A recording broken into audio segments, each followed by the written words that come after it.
സാധാരണക്കാരുടെ ജീവിതത്തിൽ പോലും അനുദിനം AI അല്ലെങ്കിൽ ആർട്ടിഫിഷ്യൽ ഇൻ്റലിജൻസ്, നിർമ്മിത ബുദ്ധി കടന്നു വരികയാണ്. ചെറിയ കാര്യങ്ങൾക്ക് പോലും AI ഉപയോഗിക്കാവുന്ന സ്ഥിതിയിലേക്ക് ഇന്ന് കാര്യങ്ങൾ എത്തിയിരിക്കുന്നു. AI ബുദ്ധിയെക്കുറിച്ച് നമ്മൾ സംസാരിക്കുമ്പോൾ ഉയർന്നു വരുന്ന ഒരു ചോദ്യമാണ് AI വികാരങ്ങളുണ്ടോ എന്നുള്ളത്. നിർമ്മിത ബുദ്ധിക്ക് നമ്മളെപ്പോലെ ദുഃഖിക്കാനും ദേഷ്യപ്പെടാനും ഒക്കെ സാധിക്കുമോ എന്നുള്ള കാര്യം. നിർമ്മിത ബുദ്ധിയെക്കുറിച്ചുള്ള ഇന്നത്തെ ചർച്ചകൾ തുടങ്ങുന്നത് 2022 പകുതിയോടുകൂടിയാണ്. അപ്പോഴാണ് ChatGPT പോലുള്ള പ്രോഗ്രാമുകൾ വ്യാപകമായിട്ട് ആളുകളിലേക്ക് എത്തിയത്. ഇത്തരം പ്രോഗ്രാമുകളെ കുറിച്ച് വർഷങ്ങളായിട്ട് ഗവേഷണം നടക്കുന്നുണ്ടെങ്കിലും അവ ജനങ്ങൾക്ക് ഉപയോഗപ്രദമായിട്ടുള്ള രീതിയിൽ എത്തിയത് 2022 പകുതിയോടുകൂടിയാണ്.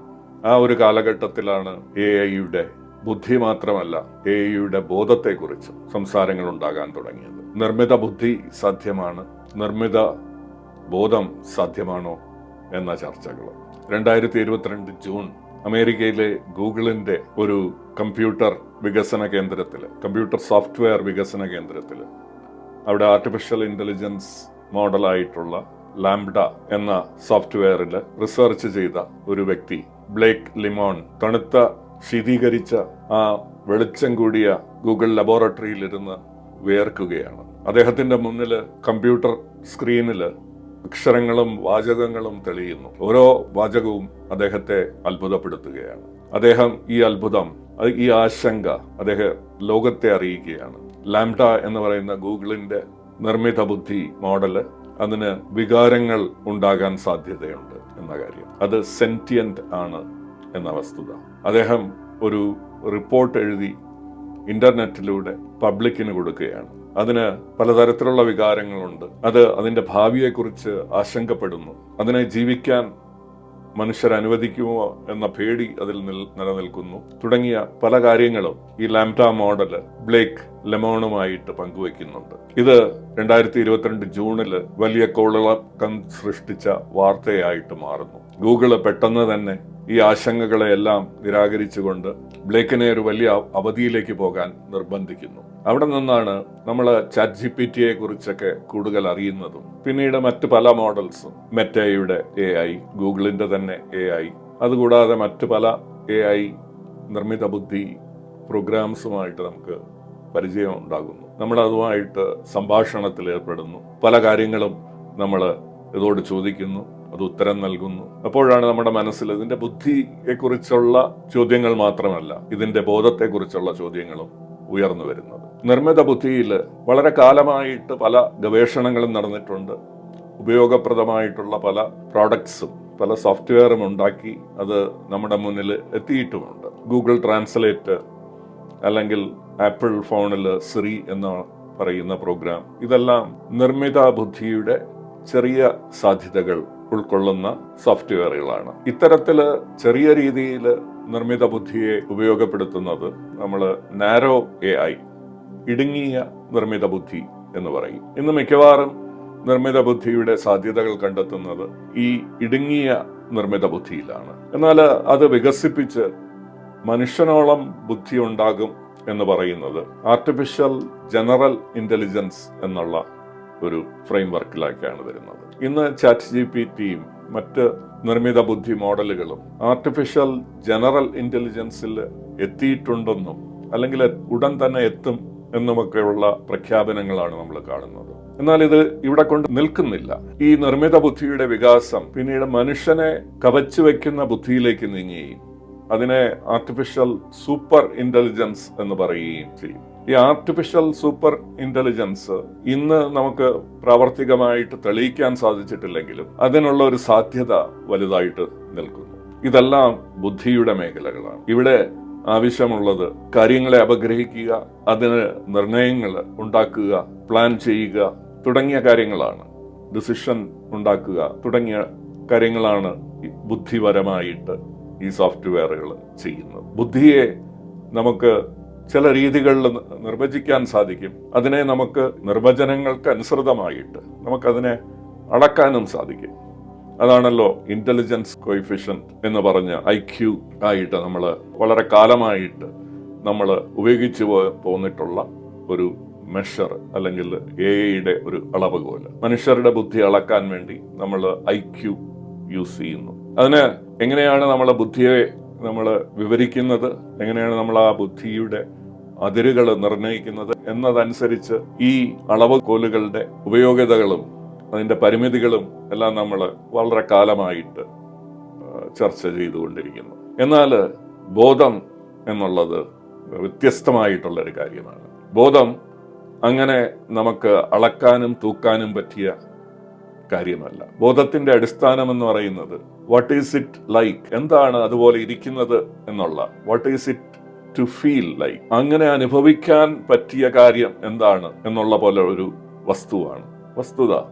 വസ്തുത എന്ന് പറയുന്നത് ഭാഷാപരമായിട്ട് തെറ്റാണ്. ഇതൊരു ആത്മനിഷ്ഠമായിട്ടുള്ള അനുഭവമാണ്. ഇതാണ് ബോധത്തിന്റെ അടിസ്ഥാനം. നമ്മൾ ക്വാളിയ എന്ന് പറയും, ക്വാളിറ്റീസ് ഓഫ് എക്സ്പീരിയൻസ്. നമ്മുടെ അനുഭവത്തിന്റെ ചില വശങ്ങൾ, ചുവപ്പിന്റെ ചുവപ്പ് കാണുക, ഷുഗറിന്റെ അല്ലെങ്കിൽ മധുരത്തിന്റെ മധുരം അനുഭവിക്കുക തുടങ്ങിയ കാര്യങ്ങൾ, ഇത് നമുക്ക് വിവരിച്ചു തരാൻ പാടാണ്, പറഞ്ഞറിയിക്കാൻ പാടാണ്. ഒരാൾക്ക് ഒരാളോടുള്ള സ്നേഹം എങ്ങനെയാണ് എക്സ്പ്രസ് ചെയ്യേണ്ടത് എന്നുള്ളതിനെ കുറിച്ച് നമുക്ക് കവിതകളും നോവലുകളുടെയും ഒക്കെ ഒരു വലിയ ലൈബ്രറി തന്നെ ലോകത്തുണ്ടാക്കിയെടുത്തിട്ടുണ്ട്. അത് ഇങ്ങനെ അനുദിനം വികസിച്ചുകൊണ്ടിരിക്കുന്നു. എന്നാലും ഇതിനെക്കുറിച്ച് എഴുത്തുകാർക്കോ കവികൾക്കോ ഇന്നും ആശയങ്ങൾക്ക് പഞ്ഞമില്ല. ഒരാൾക്ക് ഒരാളോട് തോന്നുന്ന സ്നേഹത്തെക്കുറിച്ച് പറഞ്ഞാൽ തീരാത്ത അത്ര സാഹിത്യം എഴുതിയിട്ടുണ്ടെങ്കിലും ഇനിയും നമുക്ക് എണ്ണിയാൽ തീരാത്ത സാഹിത്യം ഉണ്ടാകാൻ സാധ്യതയുണ്ട്. അതുകൊണ്ട് തന്നെ നമ്മളൊരു കടയിൽ പോയി, ഒരു മിഠായി കടയിൽ ഹലുവയും മൈസൂർ പാക്കും ലഡുവും ഒക്കെ വിൽക്കുന്ന ഒരു കടയിൽ പോയിട്ട് ഇതിന്റെ സ്വാദ് എന്താണെന്ന് ചോദിച്ചു കഴിഞ്ഞാൽ ആ വിൽക്കാൻ നിൽക്കുന്ന ആള് നമ്മളോട് ഒന്നും സംസാരിക്കാതെ അതിന്റെ ഒരു പീസ്, ഒരു ചെറിയ കഷ്ണം വെട്ടി നമുക്ക് തരും, സ്വയം കഴിച്ച് അനുഭവിക്കാൻ. പറയാൻ പറ്റാത്ത ഒരു കാര്യം ആണ് ഒരു ഹലുവയുടെ സ്വാദ് എന്താണ് എന്നുള്ളത്.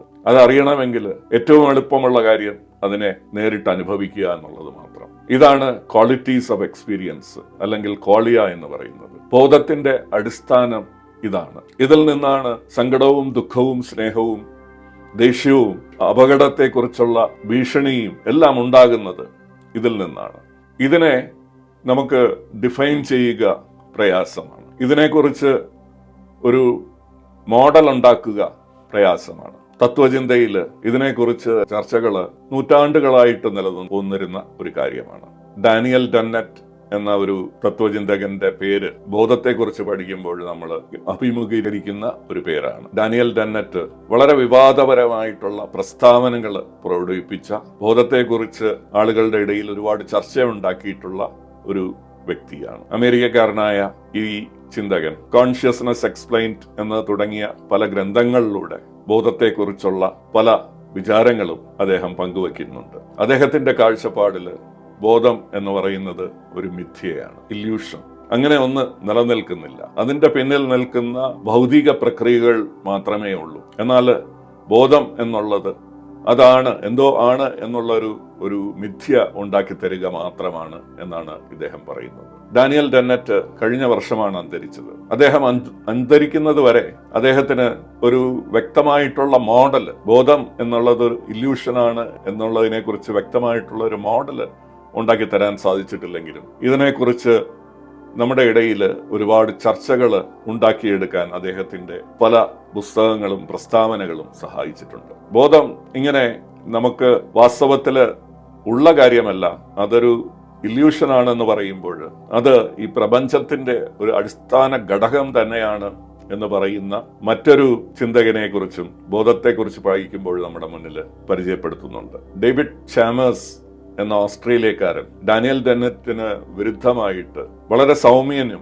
വിവാദപരമായിട്ടുള്ള പ്രസ്താവനകൾ നടത്തുന്നതിന് പകരം ചിന്തോത്പദമായിട്ടുള്ള ചോദ്യങ്ങൾ ഉന്നയിച്ചുകൊണ്ട് ഒരു വ്യക്തമായിട്ടുള്ള കാര്യവും മുന്നോട്ട് വെക്കാതെ നമ്മുടെ ഉള്ളിൽ ചിന്തിപ്പിക്കാനുള്ള ഒരു പ്രചോദനം നൽകിക്കൊണ്ട് സംസാരിക്കുന്ന ഒരു വ്യക്തിയാണ്. ബോധത്തെക്കുറിച്ച് അദ്ദേഹം മുന്നോട്ട് വെച്ചിട്ടുള്ള ഏറ്റവും വലിയ സംഭാവന എന്ന് വെച്ച് കഴിഞ്ഞാൽ വളരെ പ്രസക്തമായിട്ടുള്ള ഒരു ചോദ്യം ഫ്രെയിം ചെയ്ത് തരിക എന്നുള്ളതാണ്. ഇതിനെയാണ് നമ്മൾ ഹാർഡ് പ്രോബ്ലം ഓഫ് കോൺഷ്യസ്നസ് എന്ന് പറയുന്നത്. ഡേവിഡ് ചാമൽസ് ചോദിക്കുന്ന ചോദ്യം ഇതാണ്: ഭൗതികമായിട്ടുള്ള വസ്തുക്കളിൽ നിന്ന്, പ്രക്രിയകളിൽ നിന്ന് നമുക്ക് എങ്ങനെയാണ് ആത്മനിഷ്ഠമായിട്ടുള്ള അനുഭവത്തെ നമുക്ക് എക്സ്പ്ലെയിൻ ചെയ്യാൻ പറ്റുന്നത് എന്ന ചോദ്യം. അതിന് ഉത്തരം അദ്ദേഹം പറയുന്നില്ലെങ്കിലും വളരെ വ്യക്തമായിട്ടുള്ള ചോദ്യം ചോദിക്കുകയാണ് അറിവിനെ തേടുന്ന ഏതൊരു സംരംഭത്തിന്റെയും തുടക്കം. അങ്ങനെ ഡേവിഡ് ചാൽമേഴ്സ് ചോദിച്ച ചോദ്യം, ഹാർഡ് പ്രോബ്ലം ഓഫ് കോൺഷ്യസ്നസ്, കോൺഷ്യസ്നസിന്റെ അതിർവരമ്പുകൾ എന്താണ് എന്ന് തീരുമാനിക്കുന്നതിന് വളരെയധികം ഉപയോഗപ്രദമാക്കിയിട്ടുണ്ട്. നമ്മൾ ആറ്റമുകളെ കുറിച്ചും മോളിക്യൂൾസിനെ കുറിച്ചും സൂക്ഷ്മ കണങ്ങളെ കുറിച്ചുമൊക്കെ പഠിക്കുമ്പോൾ അതിന്റെ ഭൗതികമായിട്ടുള്ള ഒരുപാട് സ്വഭാവങ്ങളെ കുറിച്ച് പഠിക്കുമ്പോൾ ആ സ്വഭാവങ്ങളിലൊന്നും ചുവപ്പിന്റെ ചുവപ്പെന്ന അനുഭൂതിയോ മധുരത്തിന്റെ മധുരമെന്ന അനുഭൂതിയോ നമുക്ക് കാണാൻ സാധിക്കില്ല.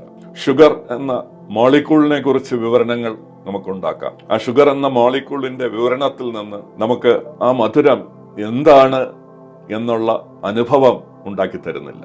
നിർമ്മിത ബുദ്ധിയിൽ ബോധത്തെക്കുറിച്ച് പറയുമ്പോൾ ഏറ്റവും വലിയ പ്രശ്നം, നിർമ്മിത ബുദ്ധിക്ക് ബോധമുണ്ടോ എന്ന് ചോദിക്കുമ്പോൾ അത് ഇതുപോലെ ഭൗതികമായിട്ടുള്ള സോഫ്റ്റ്വെയറിലോ ഹാർഡ്വെയറിലോ നടക്കുന്ന ഏതെങ്കിലും പ്രക്രിയയിലൂടെ നമുക്ക് ഒരു വിവരണം ഉണ്ടാക്കിയെടുക്കുക പ്രയാസമാണ്. ബോധത്തെക്കുറിച്ച് പറയുമ്പോൾ അതിൻ്റെ 2 തലങ്ങളെക്കുറിച്ച് നമ്മൾ പലപ്പോഴും സംസാരിക്കുന്നുണ്ട്.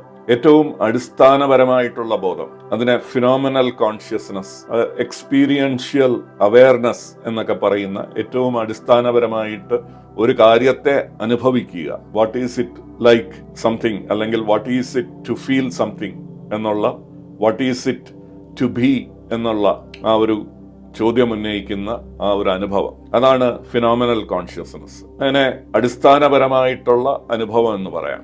ആ അടിസ്ഥാനപരമായിട്ടുള്ള അനുഭവങ്ങളിൽ ചിലത് നമുക്ക് വീണ്ടും അനുഭവിക്കാൻ പറ്റും. നമ്മളൊരു കഷ്ണം അലുവ കഴിച്ചതിന്റെ മധുരം ആസ്വദിക്കുന്നു എന്നത് അടിസ്ഥാനപരമായിട്ടുള്ള അനുഭവമാണെങ്കിൽ ആ അനുഭവത്തിന്റെ അനുഭവത്തെക്കുറിച്ച് നമുക്ക് പറയാൻ സാധിക്കും. ഞാൻ ഇങ്ങനെയുള്ള ഒരു കാര്യം, ഒരു മധുരം കഴിക്കുകയും അതിൽ വളരെ വിശിഷ്ടമായിട്ടുള്ള ഒരു അനുഭവം എനിക്കുണ്ടായി. ആ അനുഭവം എന്താണ് എന്ന് വളരെ കൃത്യമായിട്ട് പറയാൻ പറ്റുമില്ലെങ്കിലും ആ അനുഭവത്തെക്കുറിച്ച് പറയാൻ സാധിക്കും. ഈ 2ാമത്തെ അനുഭവ തലമാണ് പലപ്പോഴും എക്സസ് കോൺഷ്യസ്നസ് അല്ലെങ്കിൽ മെറ്റാ കോൺഷ്യസ്നസ് എന്നൊക്കെ പറയുന്നത്. നിർമ്മിത ബുദ്ധിയിൽ ബോധം ഉണ്ടാകുമ്പോൾ നമുക്ക് ഈ ഫിനോമിനൽ കോൺഷ്യസ്നസിനെ കുറിച്ച് നമുക്കൊന്നും പറയാൻ പറ്റില്ല. കാര്യം അതിൻ്റെ ഒരു വിവരണം നമുക്കിന്നും ഭൗതികമായിട്ട് ഉണ്ടാക്കിയെടുക്കാൻ സാധിച്ചിട്ടില്ല. അത് ഉണ്ടാക്കിയെടുക്കാൻ സാധിക്കില്ല എന്നാണ് ഡേവിഡ് ചാമേഴ്സിനെ പോലുള്ളവർ പറയുന്നത്. നമുക്ക് ആ നിർമ്മിത ബുദ്ധിയുടെ മെറ്റാ കോൺഷ്യസ്നസ് ലെവലിൽ എന്ത് പ്രവർത്തിക്കുന്നു എന്നുള്ളതിനെ കുറിച്ച് ചിലപ്പോൾ ചിന്തിക്കാൻ സാധിക്കും. ഇത്തരം ചിന്തകളിലൂടെ ഒരു AI, ഒരു നിർമ്മിത ബുദ്ധി അനുഭവിക്കുന്നു എന്നുള്ള കാര്യത്തിന് എന്തൊക്കെ ലക്ഷണങ്ങൾ ഉണ്ടാകാം എന്നുള്ളത് ചില ശാസ്ത്രജ്ഞന്മാർ പഠിക്കുകയും അതിന്റെ ഒരു ലിസ്റ്റ് ഉണ്ടാക്കുകയും ചെയ്തിട്ടുണ്ട്. അടുത്ത കാലത്ത് പുറത്തു വന്ന ഒരു പഠനം 14 ലക്ഷണങ്ങൾ ബോധത്തിന്റെ എന്ന് ചൂണ്ടിക്കാട്ടിക്കൊണ്ട് അത്തരം ലക്ഷണങ്ങളെല്ലാം ഒത്തു വന്നു കഴിഞ്ഞാൽ നിർമ്മിത ബുദ്ധിക്ക് ബോധമുണ്ടാകും എന്ന് പറയുന്നു. ആ ഒരു കാഴ്ചപ്പാടിലൂടെ നമ്മൾ നോക്കിക്കഴിഞ്ഞാൽ ഒരു ബാക്ടീരിയയ്ക്കോ ഒരു അമീബയ്ക്കോ മാത്രമല്ല ചെറിയ ജീവികൾക്കോ ഒരു പക്ഷിക്കോ അതുമല്ല സസ്യങ്ങൾക്ക്, ഒരു മരത്തിനോ ബോധമുണ്ടാകില്ല. ഇതെല്ലാം അബോധമായിട്ടുള്ള കാര്യങ്ങളാണ്, ജീവികളാണ് അല്ലെങ്കിൽ വസ്തുക്കളാണ്. എന്നാൽ മനുഷ്യനും മനുഷ്യതുല്യമായിട്ടുള്ള ബ്രെയിനുള്ള ചില ഉയർന്ന ജീവികൾക്കും ആത്മനിഷ്ഠമായിട്ടുള്ള അനുഭവങ്ങൾ ഉണ്ടാകും എന്നാണ് ഈ ലിസ്റ്റിലൂടെ, ഇതിന്റെ ഒരു ചട്ടക്കൂടിലൂടെ നമുക്ക് മനസ്സിലാക്കുന്നത്. അത് ശരിയാണോ എന്നുള്ളതാണ് നമ്മൾ ചിന്തിക്കേണ്ടത്.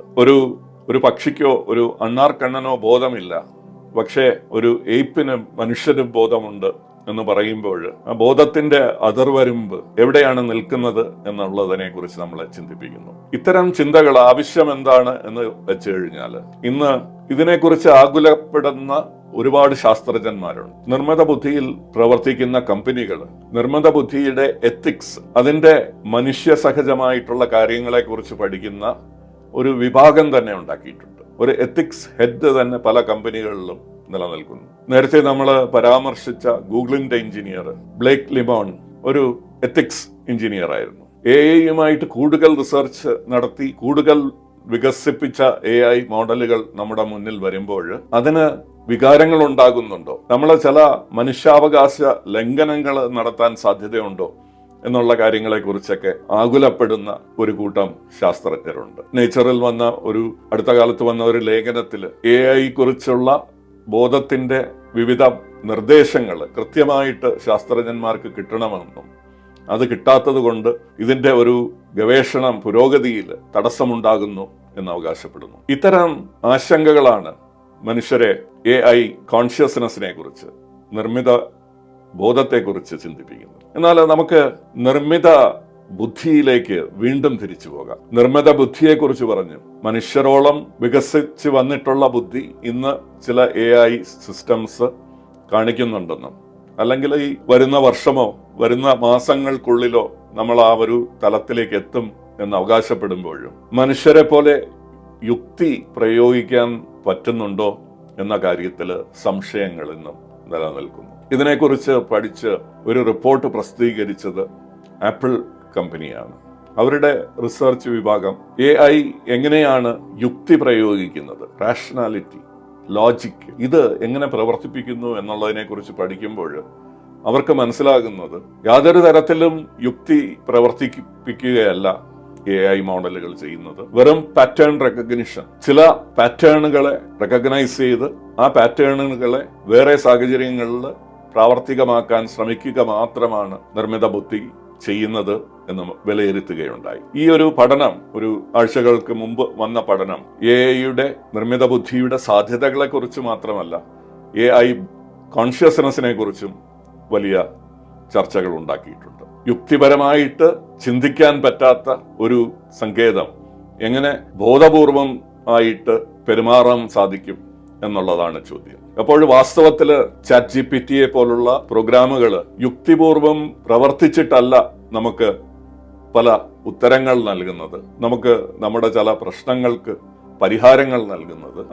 അതിനെ ട്രെയിൻ ചെയ്തിട്ടുള്ള, അതിനെ പരിശീലിപ്പിച്ച ചില കാര്യങ്ങളുടെ പാറ്റേണുകൾ മാത്രം കടമെടുത്ത് അതിനെ മറ്റ് കാര്യങ്ങളിൽ പ്രവർത്തിപ്പിക്കുകയാണ് ചെയ്യുന്നത്. അങ്ങനെ ഒരു ഇല്യൂഷൻ ഓഫ് ഇന്റലിജൻസ്, ബുദ്ധിയുടെ ഒരു മിഥ്യ സൃഷ്ടിക്കുകയാണോ AI നിർമ്മിത ബുദ്ധി എന്നാണ് ചോദ്യം. അങ്ങനെ നമ്മളെ ഈ നൂറ്റാണ്ടിലെ ഏറ്റവും വലിയ മായാജാലത്തിലേക്ക് നിർമ്മിത ബുദ്ധി നമ്മളെ കൊണ്ടുപോവുകയാണോ എന്ന വലിയ ചോദ്യം ഇവിടെ ഉയർന്നു വരികയാണ്. നമുക്കറിയാം, പല ജീവികളെ പോലെ മനുഷ്യരെ പോലെ എല്ലാവരും മിഥ്യകൾക്ക് എപ്പോഴും അകപ്പെടാൻ സാധ്യതയുള്ള ബുദ്ധിയാണ് നമുക്കുള്ളത്. ലോകത്ത് ഒരുപാട് പാർക്കുകളുണ്ട്, നാച്ചുറൽ ആയിട്ടുള്ള നമ്മുടെ ബയോഡിവേഴ്സിറ്റിയെ സംരക്ഷിക്കുന്ന ഒരുപാട് നാച്ചുറൽ റിസർവ്സ് ലോകത്ത് പല രാജ്യങ്ങളിലും, ഭാരതത്തിലും പുറത്തും എല്ലായിടത്തും നിലനിൽക്കുന്നു. ഈ ചില സ്ഥലങ്ങളിൽ മാനുകള്, വളരെയധികം വംശനാശം വരുന്ന മാനുകളെ സംരക്ഷിക്കുന്ന പാർക്കുകളിൽ നിരീക്ഷിച്ചിട്ടുള്ള ഒരു രസകരമായിട്ടുള്ള വസ്തുതയുണ്ട്. അവിടെ ചില സ്ഥലങ്ങളിൽ മാനിന്റെ മാതൃകകള്, അതിന്റെ ഒരു സ്റ്റാച്യു ബ്രോൺസിലോ മെറ്റലിലോ കളിമണ്ണിലോ എല്ലാം ഉണ്ടാക്കി വെച്ചിട്ടുണ്ടായിരിക്കാം. അവിടെ ഈ മാനുകളുണ്ട് എന്നുള്ളതിന്റെ ഒരു മോഡല് അവിടെ വരുന്ന സന്ദർശകരെ കാണിക്കാൻ വേണ്ടിയാണ് ഇത് ഉണ്ടാക്കിയിട്ടുള്ളത്. ഇത്തരം കൃത്രിമമായിട്ടുള്ള മാനിന്റെ മോഡലുകളുമായിട്ട് ലൈംഗികമായിട്ട് ബന്ധപ്പെടാൻ അവിടെ വസിക്കുന്ന മാനുകൾ ശ്രമിക്കുന്ന കാര്യം ഇത് ഒരു സ്ഥലത്തിൽ നിന്നല്ല, പല പാർക്കുകളിൽ നമ്മൾ കാണാൻ സാധിച്ചിട്ടുണ്ട്. അങ്ങനെ എപ്പോഴും ഭ്രമത്തിൽപ്പെടാവുന്ന ഒരു ബുദ്ധിയാണ് മൃഗങ്ങളിലും മനുഷ്യരുമുള്ളത്. മനുഷ്യരും ഇത്തരത്തിലുള്ള ഭ്രമങ്ങളിൽ പെടുന്നുണ്ട്. റബ്ബർ ഹാൻഡ് ഇല്യൂഷൻ എന്നുള്ള ഒരു ഭ്രമം, ഒരു ഇല്യൂഷനെ കുറിച്ച് ആർക്കും അതിനെക്കുറിച്ച് അന്വേഷിച്ച് പഠിക്കാവുന്നതാണ്. അതുപോലെ AIയും കൃത്രിമ ബുദ്ധിയും നമ്മളെ വലിയൊരു ഭ്രമത്തിലേക്ക് കൊണ്ടുപോകുന്നുണ്ട്. ബ്ലേക്ക് ലിമോണിന് പറ്റിയ വീഴ്ച അതാണോ? വാസ്തവത്തില് അത് ഗൗരവമായിട്ട് എടുക്കേണ്ട കാര്യമാണ്. ഇന്ന് ബുദ്ധിയെ മാത്രമല്ല, അനുഭവത്തെയും നമുക്ക് കൃത്രിമമായിട്ട് ഉണ്ടാക്കിയെടുക്കാം, നമുക്ക് ആർട്ടിഫിഷ്യൽ ആയിട്ടുള്ള കോൺഷ്യസ്നെസ് ഉണ്ടാക്കിയെടുക്കാം എന്നുള്ള കാര്യമായിട്ട് അവകാശവാദം ഉന്നയിക്കുന്നത് ഇത്തരത്തില് പല സോഫ്റ്റ്വെയർ എഞ്ചിനീയേഴ്സ് ആണ്. നിർമ്മിത ബുദ്ധിയിൽ വളരെ കാലം റിസർച്ച് ചെയ്തിട്ടുള്ള, വളരെ പേരെടുത്തിട്ടുള്ള വ്യക്തികൾ, അവര് ബോധം എന്നുള്ളത് നമുക്ക് ഉൽപ്പാദിപ്പിക്കാൻ പറ്റുന്ന ഒരു കാര്യമാണ്. നമുക്ക് കമ്പ്യൂട്ടർ ചിപ്സിലൂടെ, കമ്പ്യൂട്ടർ നെറ്റ്വർക്കുകളിലൂടെ നമുക്കത് ഉണ്ടാക്കിയെടുക്കാവുന്ന കാര്യമാണ് എന്ന അവകാശം പലപ്പോഴായിട്ട് മുന്നോട്ട് വയ്ക്കുന്നുണ്ട്. നമ്മുടെ മുന്നിൽ ഇങ്ങനെ ഇത് വരികയാണെങ്കിൽ, ഇങ്ങനെ ഇത്തരത്തിലുള്ള ഒരവസ്ഥ കമ്പ്യൂട്ടർ മോഡലുകളെ വികസിപ്പിച്ച് അതിന് നിർമ്മിതമായിട്ടുള്ള ബോധം ഉണ്ടാകുകയാണെങ്കിൽ അതിനെ എങ്ങനെ തിരിച്ചറിയാം എന്നുള്ളതാണ് ചോദ്യം. ഹാർഡ് പ്രോബ്ലം ഓഫ് കോൺഷ്യസ്നെസ് നമുക്ക് ഉത്തരമില്ലെങ്കിൽ വാസ്തവത്തില് അങ്ങനെയുള്ള ഒരു കാര്യം കമ്പ്യൂട്ടർ അല്ലെങ്കിൽ ആർട്ടിഫിഷ്യൽ ഇന്റലിജൻസ് ശരിയായിട്ട് സത്യസന്ധമായിട്ട് അനുഭവങ്ങളെ പങ്കുവയ്ക്കുന്നതാണോ അതോ അത് നമ്മളെ തെറ്റിദ്ധരിപ്പിക്കാൻ ശ്രമിക്കുന്നതാണോ എന്നുള്ളത് മനസ്സിലാക്കുന്നതിൽ നമുക്ക് പ്രയാസമുണ്ടാകും. വികാരങ്ങള് ഒരു ആർട്ടിഫിഷ്യൽ ഇന്റലിജൻസ് സിസ്റ്റത്തിൽ വാസ്തവത്തിൽ ഉണ്ടാകുന്നതാണോ അതോ അത് ഫേക്ക് ചെയ്യുന്നതാണോ, അങ്ങനെ ഉണ്ട് എന്ന് അഭിനയിച്ച് കാണിക്കുന്നതാണോ എന്നുള്ളതാണ് നമുക്ക് മനസ്സിലാക്കാൻ പ്രയാസമായിട്ടുള്ള കാര്യം. അപ്പൊ ഇതിന് ഇന്ന് AI കോൺഷ്യസ്നെസ്, നിർമ്മിത ബുദ്ധിയും കോൺഷ്യസ്നെസ്സും ഒക്കെ ആയിട്ട് ചർച്ചകൾ നടത്തുന്ന, ചിന്തിക്കുന്ന, അതിനെക്കുറിച്ച് ഗൈഡ് ലൈൻസ് ഉണ്ടാക്കാൻ ശ്രമിക്കുന്ന എല്ലാവരുടെ മുന്നിലും വലിയ ചോദ്യചിഹ്നമായിട്ട് നിൽക്കുമ്പോൾ നമുക്ക് ഇതിനെ വേറൊരു രീതിയിൽ ഇതിനെ സമീപിച്ച് നമുക്ക് ഉത്തരം കണ്ടെത്താൻ സാധിക്കും. എന്താണ് ജീവൻ എന്നുള്ള ചോദ്യത്തിൽ നിന്ന് നമുക്ക് അതിന്റെ ഉത്തരം തേടാൻ സാധിക്കും. ജീവനിലാണ് നമ്മൾ ബോധം നിലനിൽക്കുന്നതായിട്ട് നമ്മൾ കണ്ടിട്ടുള്ളത്. വാസ്തവത്തില് പറഞ്ഞു കഴിഞ്ഞാൽ എനിക്ക് ബോധമുണ്ട് എന്നുള്ള ഒരു കാര്യത്തെക്കുറിച്ചാണ് എനിക്ക് വളരെ ആധികാരികമായിട്ട് പറയാൻ സാധിക്കുമെങ്കിലും എന്നെ പോലെ ഇരിക്കുന്ന മനുഷ്യരിലും ബോധമുണ്ട് എന്നുള്ളത് നമ്മൾ ഒരു അസംഷനായിട്ട്, ഒരു ആക്സിയമായിട്ട് നമ്മൾ സ്വീകരിച്ച കാര്യമാണ്. എന്താണ് ജീവന്റെ ഏറ്റവും അടിസ്ഥാനപരമായിട്ടുള്ള കാര്യം? എല്ലാ ജൈവീയ വസ്തുക്കളും, അമീബ മുതൽ മനുഷ്യർ വരെയുള്ള എല്ലാ ജീവജാലങ്ങളും, സസ്യങ്ങൾ ഉൾപ്പെടെയുള്ള ജീവജാലങ്ങളുടെ പ്രത്യേകത എന്ന് വെച്ച് കഴിഞ്ഞാൽ ഇത് കോശങ്ങളെ ആസ്പദമായിട്ട് നിലനിൽക്കുന്നു. ഏറ്റവും ലളിതമായിട്ടുള്ള ഏകകോശ ജീവികളുടെ ഉള്ളില് മെറ്റബോളിസം എന്നുള്ളൊരു പ്രക്രിയ നിരന്തരമായിട്ട് നടക്കുന്നു. ഈ മെറ്റബോളിസം എന്ന് പറയുന്നത് അതീവ സങ്കീർണമായിട്ടുള്ള ഒരു ഇലക്ട്രോ കെമിക്കൽ പ്രോസസ് എന്ന് പറയാം. അതാണ് നടക്കുന്നത്. അതിന്റെ തോത് എന്താണെന്ന് വെച്ച് കഴിഞ്ഞാൽ ഏറ്റവും ലളിതമായിട്ടുള്ള മെറ്റബോളിസത്തെ നമ്മൾ അടയാളപ്പെടുത്തുന്നത് ഒരു സെക്കൻഡില് 100 കോടി കെമിക്കൽ റിയാക്ഷൻസ് എന്നാണ്. ഓരോ സെക്കൻഡിലും 100 കോടി കെമിക്കൽ റിയാക്ഷൻസ് ഉണ്ടാകാൻ സാധ്യതയുള്ള ഒരു സങ്കേതവും നമുക്ക് പ്രകൃതിയിൽ വേറെ ഒരിടത്തും കാണാൻ സാധിക്കില്ല. അത് അത്രയും സങ്കീർണമായിട്ടുള്ള രാസപ്രവർത്തനങ്ങൾ ജൈവകോശങ്ങളിൽ മാത്രമേ കാണാൻ സാധിക്കുകയുള്ളൂ. വേറൊരു ഭൗതിക പ്രതിഭാസവും ഇത്രയും സങ്കീർണതയായിട്ട് നമ്മുടെ മുന്നിൽ നിലനിൽക്കുന്നില്ല. ഇത് ഒന്നാമത്തെ ലക്ഷണമാണ് ബോധത്തിന്റെ, അതീവ സങ്കീർണമായിട്ടുള്ള മെറ്റബോളിസം. രണ്ടാമത്തെ ലക്ഷണം, ജീവവസ്തുക്കൾക്ക്, ജൈവിക വസ്തുക്കൾക്ക്, അത് കോശമായാലും കോശത്തിന്റെ കൂട്ടായിട്ട് ടിഷ്യൂകളായാലും അവയവങ്ങളായാലും പൂർണ്ണ ശരീരമായാലും കൃത്യമായിട്ടുള്ള ബൗണ്ടറി നമുക്ക് നിർണ്ണയിക്കാൻ സാധിക്കും. കൃത്യമായിട്ടുള്ള അതിർവരമ്പ് നമുക്ക് നിർണ്ണയിക്കാൻ സാധിക്കും. ഈ അതിർവരമ്പ് ഉള്ളത് കൊണ്ടാണ് മെറ്റബോളിസം സാധ്യമാകുന്നത്. അതുകൊണ്ട് തന്നെ ജൈവികമായിട്ടുള്ള ഏത് കാര്യമെടുത്താലും അതിന് നമുക്ക് കൃത്യമായിട്ട് നമുക്ക് എന്താണ് ജീവനുള്ള വസ്തുവെന്നും അതും ജീവനില്ലാത്ത പ്രകൃതിയുമായിട്ട് എങ്ങനെ അത് വേർതിരിഞ്ഞു നിൽക്കുന്നു എന്നതിന്റെ അതിര് നമുക്ക് നിർണ്ണയിക്കാൻ സാധിക്കും, കൃത്യമായ ബൗണ്ടറീസ്. എന്നാൽ അജീവമായിട്ടുള്ള നമ്മുടെ പ്രകൃതിയിൽ നമുക്ക് അങ്ങനെയുള്ള ഒരു കൃത്യമായിട്ടുള്ള ബൗണ്ടറി, ഒരു അതിര് നമുക്കൊന്നിനും നിർണ്ണയിക്കാൻ സാധിക്കില്ല. നമ്മൾക്ക് പലതും പ്രകൃതിയിൽ, അജീവമായിട്ടുള്ള പ്രകൃതിയിൽ പലതും വ്യത്യസ്തമാണ് എന്ന് നമുക്ക് പറയാൻ സാധിക്കും. മലകളും പുഴകളും സമുദ്രവും ഒക്കെ ഉണ്ട്. ഒരു മലയുടെ, ഹിമാലയ പർവ്വതത്തിന്റെ അതിരുകൾ എന്താണ് എന്നുള്ളത് നമ്മൾ സാങ്കല്പികമായിട്ട് വരയ്ക്കുന്ന ഒരു വര മാത്രമാണ്. അതിനെ കൃത്യമായിട്ട് നമുക്ക് ഡിഫൈൻ ചെയ്ത് തിട്ടപ്പെടുത്താൻ സാധിക്കില്ല. ഒരു മേശയുടെ കാലെടുത്തിട്ട് അതൊരു മേശക്കാലെന്ന് പറയുന്നത് നമ്മൾ ഉണ്ടാക്കുന്ന ഒരു വിവരണം മാത്രമാണ്. അത് ആറ്റംസ് ആണ്, മോളിക്യൂൾസ് ആണ്, പാർട്ടിക്കിൾസ് ആണ്, അന്തിമമായിട്ട് ക്വാണ്ടം ഫീൽഡ്സ് ആണ് എന്നൊക്കെ നോക്കിക്കഴിഞ്ഞാൽ നമുക്കതിന്റെ അതിരുകൾ എന്താണ് എന്ന് പറയാൻ സാധിക്കില്ല. ഈ രണ്ടാമത്തെ ലക്ഷണം. ഇത്തരം ലക്ഷണങ്ങൾ വെച്ചുകൊണ്ട് ഇത്തരത്തില് സങ്കീർണമായിട്ടുള്ള മെറ്റബോളിസം എന്നുള്ള രാസപ്രക്രിയ നടക്കുന്ന അവയവങ്ങൾ, സങ്കേതങ്ങൾ, കൃത്യമായിട്ടുള്ള ബൗണ്ടറിയുള്ള സങ്കേതങ്ങളിൽ മാത്രമേ നമുക്ക് ജീവനെ നമുക്ക് അടയാളപ്പെടുത്താൻ സാധിക്കുകയുള്ളൂ എന്നുള്ള ഒരു തിരിച്ചറിവിലേക്ക് വരും. ഒരു റോബോട്ടോ ഒരു കമ്പ്യൂട്ടറോ ആ രീതിയിലുള്ള ഒരു സങ്കീർണമായിട്ടുള്ള മെറ്റബോളിസം ഉൾക്കൊള്ളുന്ന ഒരു വസ്തുവല്ല. അത് കൃത്യമായിട്ടുള്ള ബൗണ്ടറിയും നമുക്ക് അടയാളപ്പെടുത്താൻ പറ്റില്ല. എന്നതുകൊണ്ട് തന്നെ ബോധമില്ലാത്ത വസ്തുക്കളും തമ്മിൽ നമുക്ക് കൃത്യമായിട്ടുള്ള ഡെഫിനിഷൻസ് ഉണ്ടാക്കി വെക്കാൻ സാധിക്കും. ഈ രീതിയിൽ നമ്മൾ പോവുകയാണെങ്കിൽ നമുക്ക് പറയാൻ സാധിക്കും AI-ക്ക്, നിർമ്മിത ബുദ്ധിക്ക് ഒരിക്കലും ബോധമുണ്ടാകാൻ സാധിക്കില്ല എന്ന കാര്യം. ഇനി അഥവാ AI-യിൽ നമ്മുടെ മെറ്റബോളിസത്തെ പോലെയുള്ള പ്രക്രിയകൾ നടത്താൻ സാധ്യമാണെങ്കിൽ, അത്തരത്തില് നമ്മുടെ ടെക്നോളജി വികസിപ്പിച്ച് മെറ്റബോളിസം പോലെ ആർട്ടിഫിഷ്യലായിട്ട് മെറ്റബോളിസം ഉണ്ടാക്കുകയും കൃത്യമായിട്ടുള്ള അതിർവരമ്പുകൾ നിർണ്ണയിക്കുന്ന സിസ്റ്റംസ് ഉണ്ടായി വരികയും ചെയ്യുകയാണെങ്കിൽ അത് കൃത്രിമ ജീവന് നമ്മൾ തുടക്കം കുറിച്ചു എന്നുള്ള കാര്യമാണ്.